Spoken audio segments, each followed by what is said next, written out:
everybody, welcome back to my channel. Today we're going to make Newfoundland fish cakes.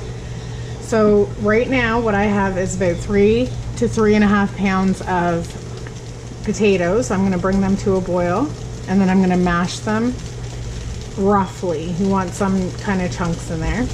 Then I have about 1.5 pounds of salt fish. And because it's so salty, I'm just going to boil it a couple times.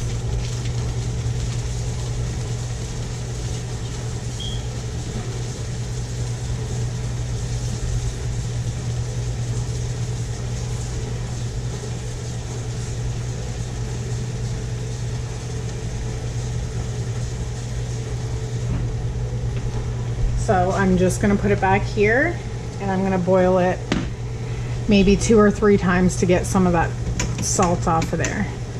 Boil it, strain it, fill it with fresh cold water, boil it again, rinse it. Once that process is done, I'll come back and we'll move on to the next step. Alright, so my potatoes are done and I'm just going to put in a little bit of butter, probably like a tablespoon or so.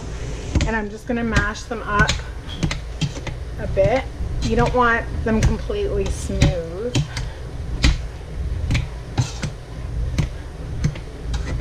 You want them to have a little bit of consistency left.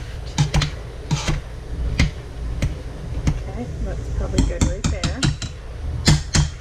I'm still waiting for the fish. It needs to boil one more time. But in the meantime, we can prep the potatoes. So we will need, we're not going to add any more salt to this recipe just because the fish is still going to have some salt. So I have about 1.5 teaspoons of fresh ground pepper, 2 tablespoons of thyme, 1 large onion diced up pretty small,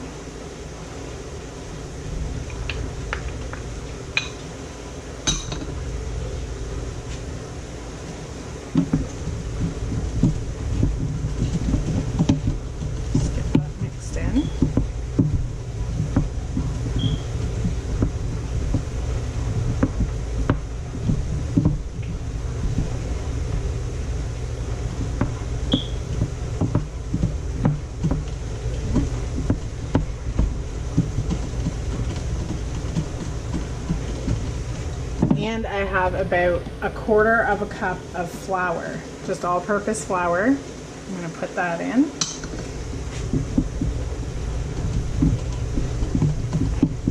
And that's just going to help everything bind together.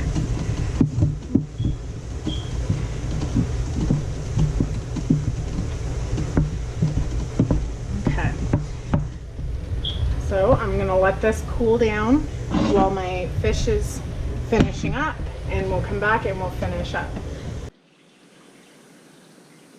Okay, so I've boiled the fish 3 times, rinsed it, or drained it, rinsed it, and then now it's cool enough for me to touch. So I'm just going to break it up a bit more with my fingers, and that way you can feel if there's any bones or anything like that.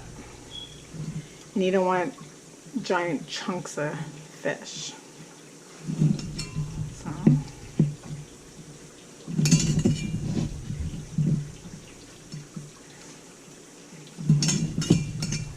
There shouldn't be any bones in this, but you never know.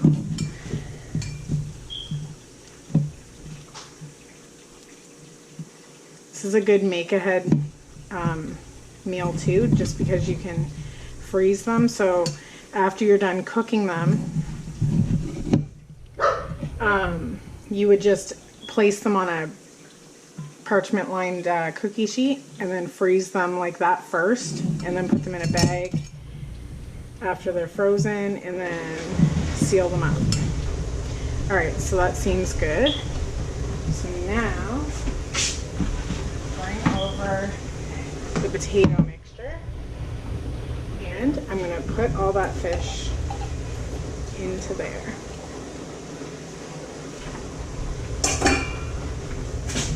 Okay, just mix everything in.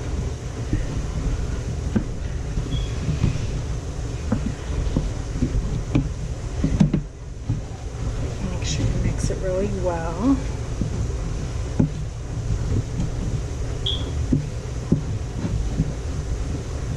Okay, and now to form them, wait until the mixture is hot enough to, or cool enough to handle.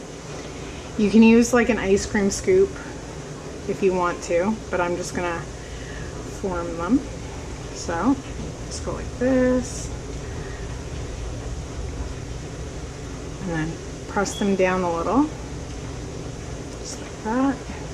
So they're about the palm of my hand.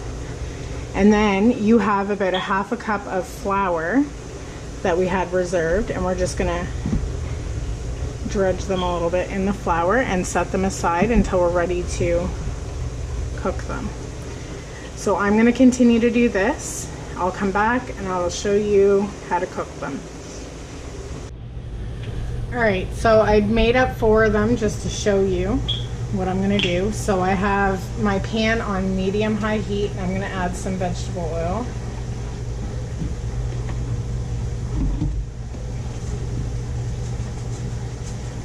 And you're gonna want to keep adding the vegetable oil as you need it. And then I'm just gonna place them in. And you don't want to overcrowd your pan. So if you're making these to eat tonight, then just put a sheet pan in your oven and preheat it to like 200 degrees just to keep them warm, and then just put them in the oven as they're done cooking. You're going to want to cook them for about 4 to 5 minutes on the first side and about 3 to 4 minutes on the other side. We're just working on getting them nice and crispy because everything in it's already cooked. You just want a nice crispy coating.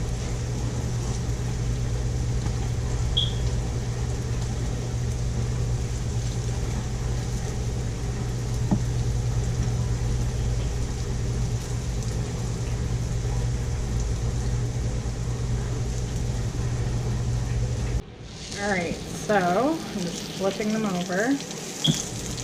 See, that's what you're looking for, nice golden, crispy.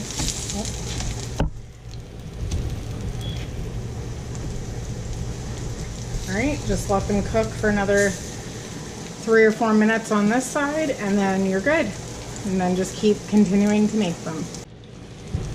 Hope you enjoyed this video. Thanks for watching.